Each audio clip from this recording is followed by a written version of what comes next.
Hello and welcome to Current Affairs on JTV.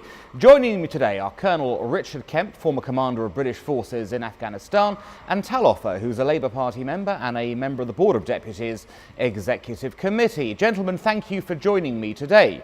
Our topic is the recent UN Security Council Resolution 2334. Richard, what is your view of UNSCR 2334? Is it as bad as people are making out? I think it's a very, very bad resolution because it first of all makes the allegation that the Israeli or Jewish settlements in Judea and Samaria and the West Bank, including in Israel, of course they're not. And what it does by accusing Israel of these illegal actions is to actually reduce the chances of peace negotiations, because there's no incentive really to the Palestinians, even if they wanted to negotiate peace, because they're simply being given what they're asking for without negotiations with the Israelis. And then in addition to that, it incites violence because it shows Palestinians that by their leadership in particular, that by their violent actions they can achieve so much. It will also encourage the BDS movements around the world, and it will encourage anti-Semitism in the world. So I think it's a terrible resolution. I think Britain made a very, very serious mistake in agreeing to it, and I think President Obama made a very serious mistake in not vetoing it. Okay, lots in there to unpack, but Tal, do you agree with that point of view? Is that your reading as well? No, I think I will have to disagree with Richard. I mean, I think while the resolution is clearly really bad for the settlements, it's actually really good for Israel because it requires Israel to make a decision into what direction it wishes to go, whether it's the one-state solution or the two-state solution. I do understand Richard's point of view and where he comes from in relation to the Palestinian incitement and violence, but actually, if you look at John Kerry's speech, he's actually called out the Palestinians about inciting violence and naming those buildings and cities which are named after terrorists. So overall, while Israel may not look at this resolution as really helpful, because as we know, the Israeli position is that direct negotiations with the Palestinians will lead to peace agreement, I think it's good that for Israel to consider what is friends and allies, and I think that the US, France and the UK are close allies of Israel, both in Europe and across the Atlantic, and it is a sign for Mr. Netanyahu that maybe he needs to change his policy in regards to the settlement, because what he did since 2009, since he made his famous Bar-Ilan speech where he spoke about the two-state solution and he said that there won't be any more land appropriation, he actually did the opposite. And with this new settlements regulation bill, which passed in the Knesset just the week before the UN resolution, it was basically the last straw for the international community. Okay, Richard, you mentioned you didn't feel settlements were illegal. That's your reading of the situation. Tal has just said this is I suppose, a justly deserved resolution on the basis that the settlements are a bad thing. The crux of this is settlements, correct in your view?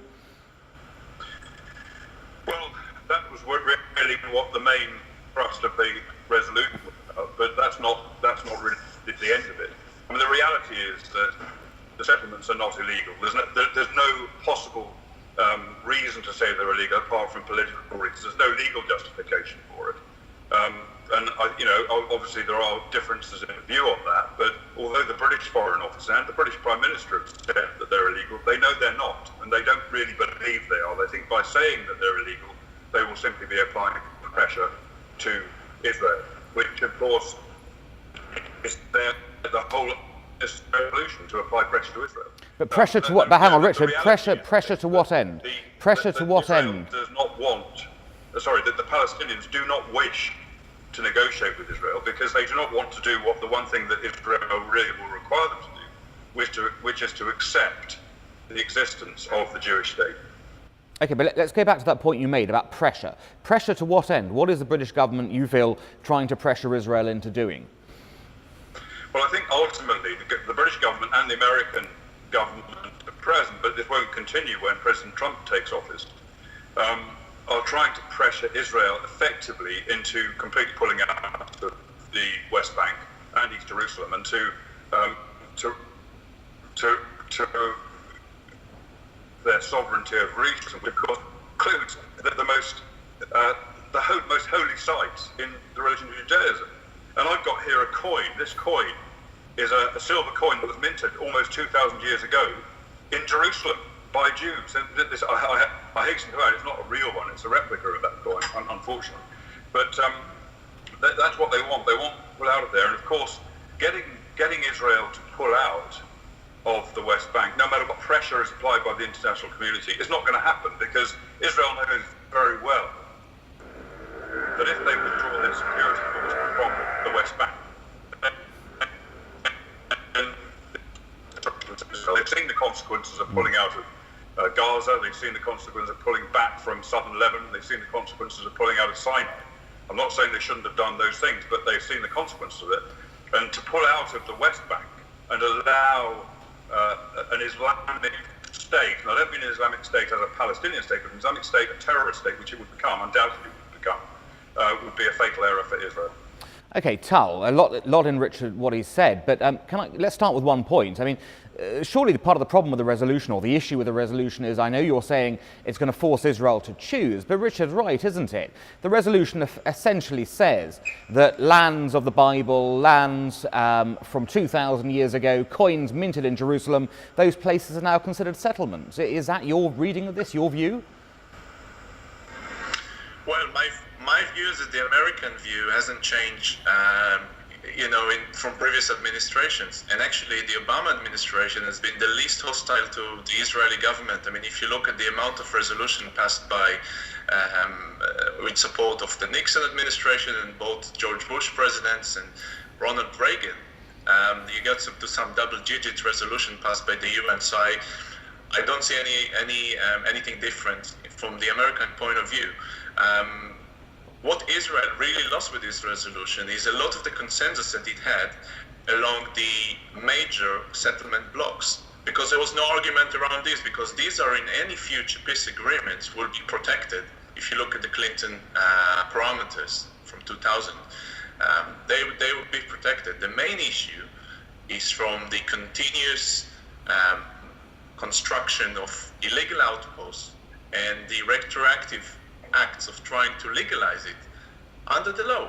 That's the main issue. Well, you say it's the main issue. About Jerusalem, the American view hasn't changed. America respects, and John Kerry mentioned it in his speech, that America respects Israel rights in Jerusalem, is historic and Jewish rights in Jerusalem. The resolution does expressly state Israel's legal hold of Western Jerusalem, which never happened before, I think. So I think there are quite a lot of positive things in the resolution. I know it's probably much easier to look at the more negative sides, but I think there are quite a lot of positives, and we also need to consider those.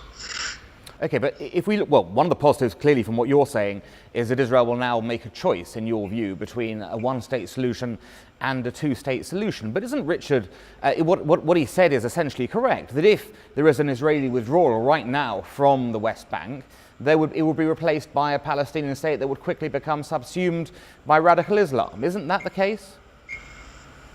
Yes, obviously that can happen, and that's why you don't need to unilaterally withdraw, as happened in Gaza and South Lebanon, because you leave the vacuum, and Richard is a military expert. He knows when you leave a vacuum, terrorist group going to enter this vacuum. That's why it needs to be a direct negotiation between Israel and the Palestinians with some land swaps. And that's why any expansion of settlements right now in any of these illegal outposts is not really helpful for peace, because it puts facts on the ground. Even Israeli diplomats will admit that it's really difficult for them to defend the Israeli government position, because it makes the two-state solution quite impossible on the ground when we build more and more and more of those settlements outside the major blocks. That's the reality on the ground, and that's the purpose of it. It makes it difficult to achieve and to fulfill the two-state solution. And that's fine if that's the policy of the government. They should just come clean and say that's what we pursue, that's what we support. We would like to give the Palestinians, all the millions of Palestinians that live in the West Bank, full rights, and to have binational states. But they need to come clean about it, and not to claim that they pursue the two-state solution while in reality, on the ground, the things are quite different. Well, Richard, Tal says it's possible to have direct negotiations and then a normal Palestinian state to emerge. He, in fact, cited you as a military man who would agree with that. Do you agree with that? Well, no, because, of course, you can't have a sovereign, independent state with a foreign state's armed forces on it. And that's what would have to happen. And the Palestinians are never going to agree to that. The reality, of course, is that the Palestinians don't want a two-state solution. They want a one-state solution. That state is not to be a Jew. They want to control the whole of the area. That's what they've always wanted. And those people who pretend that settlements are the cause of conflict or are the major stumbling block in the peace process, I'm afraid of deceiving themselves, because we saw violence, violence in the 19th century. We saw it in the 20th century, before the Balfour Declaration, before the foundation of the State of Israel. We've seen constant hostility over 2 centuries to Jewish presence. That's not going to change just because there are no settlements or because settlement building ceases. The reality is that both the Israeli side and the Palestinian side agreed in 1995 and in the Oslo Accords that the decision on settlements would be left for the final solution, for the final resolution of the dispute between the two sides. And what we're asking for, let's think what the United Nations is asking for and what Britain's asking for. I say Britain particularly because it makes me feel very guilty that my government's asking for this. We're asking for a territory to be Judenrein, to be free, to be cleansed of Jews. They don't want Jews there. It's the only part of the world, really, that obviously other Arab states have the same policies, but it's the only part of the world where we are insisting that there should be no Jews. There's only one period of time in the whole of history when Jews were forbidden from living in private land, not owned by other people, or in public land in that part of the world.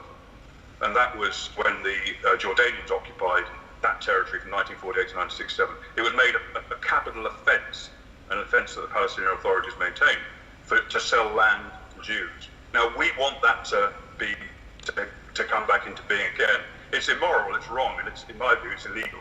And the settlements, whatever anyone says, and I have deep respect for Tal Ofer, but whatever anybody says, they are not illegal, and nobody's proven to be illegal so far. There are different views. It is disputed territory, which has got to be resolved by bilateral negotiations between the Israelis and the Palestinian Authority. I mean, Tal, that's true, isn't it? At the end of the day, the settlements are a red herring in the actual ultimate peace negotiations. You can say they might alter the mood music slightly, but no one's, if you got rid of the settlements tomorrow, we'd be no closer to peace than we are today. Isn't that correct? Well, the settlements are not the only reason why there is no peace agreements. That's for sure. And I think that the resolution is clear that it's not the only issue that blocks peace agreement at the moment. But I think I agree with Richard on one thing, and I think we both share the same view that Israel will protect and will hold the main settlement blocks in any event of peace agreement. I think what we probably disagree on is those settlements outside the major blocks, and that's what the international community is so much against it, because Israel had the backing from many international allies for the major settlement blocks. It is those ones which are outside the blocks which are causing the controversy.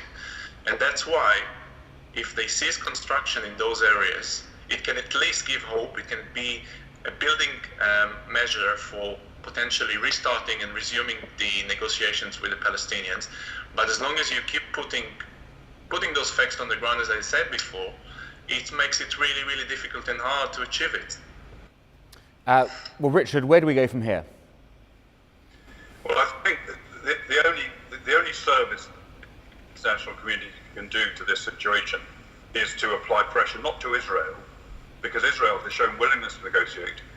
Israel and the Prime Minister of Israel, even very recently, has said he extends the offer to the President of the Palestinian Authority to come and talk peace with him, which has been ignored. Israel has made probably the best offer that can realistically be made for a two-state solution on a number of occasions, and on each occasion they have been rejected by the Palestinians. So it's not Israel that requires the pressure placed upon it. I'm not saying Israel's perfect, because it isn't, of course it isn't, like Britain isn't perfect.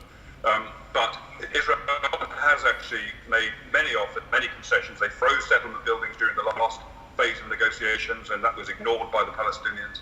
They still refuse to negotiate effectively. And so the pressure is not to be applied to Israel. The pressure should be applied to the Palestinian Authority, rather than us pouring money into the Palestinian Authority in order to maintain their intransigence and in order to support those people who carry out acts of violence against Jews in Israel. We should be withholding funds from them. We should be making life difficult for them, particularly their leaders. We should certainly not be offering them carrots. We should be stick until they actually show that they actually do have some intention of negotiating. Now, how can you possibly show that you're expecting and intending and wanting to make peace with your neighbours if all of your educational textbooks, your television broadcasts, your speeches, your funding goes in to vilifying and instilling hatred into your people of those people that you want to make peace with? It just doesn't add up, and I'm afraid that we might want the Palestinians to be perfect. We might think that they're people who deserve their own state, but actually, as things stand at present, that I'm not convinced of that. I'm not convinced they're ready, and I'm not convinced they want it either. I think they really do want conflict, and I think they really do want just one state, a state dominated by them. The other question is, we must pressure them, but I think in reality, we can't expect anything else other than something like the status quo, perhaps the status quo with an improved economy, hopefully for the Palestinians, an improved sovereignty or improved self-governance over their own areas.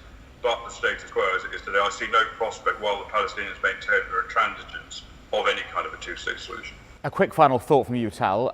Richard's painted quite a bleak picture of the future, but he's not wrong, is he? The real problem is the Palestinians won't really negotiate in good faith. Every time they come to the table, they leave the table. Every time and more concessions given, they leave the table. Isn't it really time we actually inverted, the international community inverted the pressure it was placing, and rather than pressuring Israel to get to the table, which it has shown itself willing to do, isn't it time for the Palestinians to be pressured to get back to that table?